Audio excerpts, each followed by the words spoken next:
নমস্কার। 2024-এর মাধ্যমিক পরীক্ষার রেজাল্ট কবে বেরোবে তা নিয়ে প্রতীক্ষায় দিন গুনছে শিক্ষার্থীরা।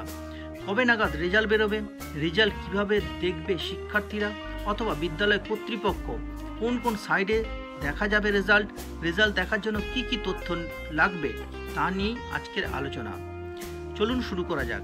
2রা ফেব্রুয়ারি পরীক্ষা শুরু হয় এবং 12ই ফেব্রুয়ারি শেষ হয়। 2024-এর মাধ্যমিক রেজাল্ট কবে বেরোবে? মধ্যশিক্ষা পর্ষদের পক্ষ থেকে মাধ্যমিকের রেজাল্ট 2024 প্রকাশের অফিসিয়াল তারিখ এখনও জানানো হয়নি।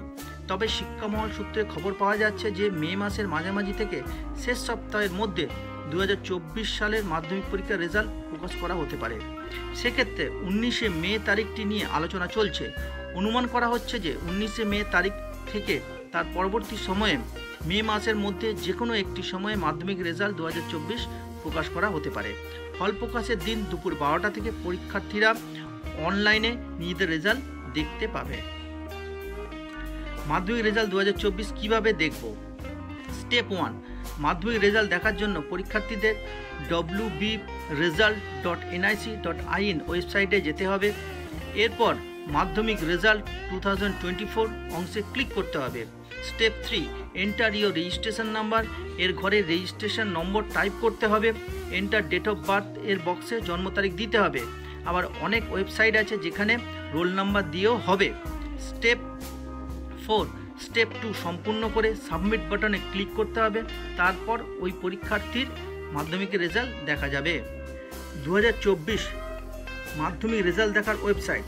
পশ্চিমবঙ্গ মধ্যশিক্ষা পর্ষদ অনুমোদিত বিভিন্ন ওয়েবসাইটের মাধ্যমে মাধ্যমিক পরীক্ষার রেজাল্ট দেখা যাবে।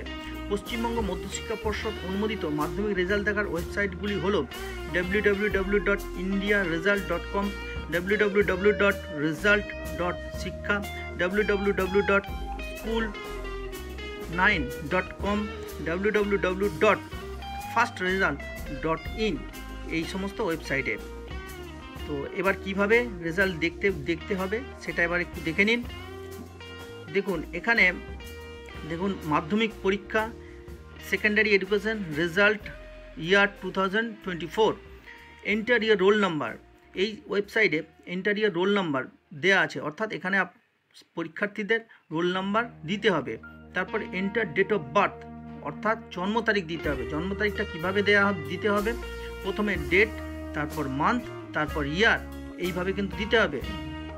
অথবা দেখুন পাশে একটা নীল বক্স আছে, সেই বক্সে গিয়েও কিন্তু ডেট অফ বার্থ সিলেক্ট করা যাবে। তারপর ক্যাপচা কোড দিতে হবে।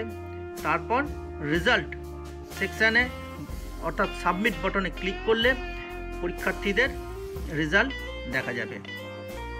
এইভাবে পরীক্ষার্থীরা তাদের রেজাল্ট অনলাইনে 12টার পর থেকেই কিন্তু দেখতে পাবে। সকলে ভালো থাকবেন, সঙ্গে থাকবেন।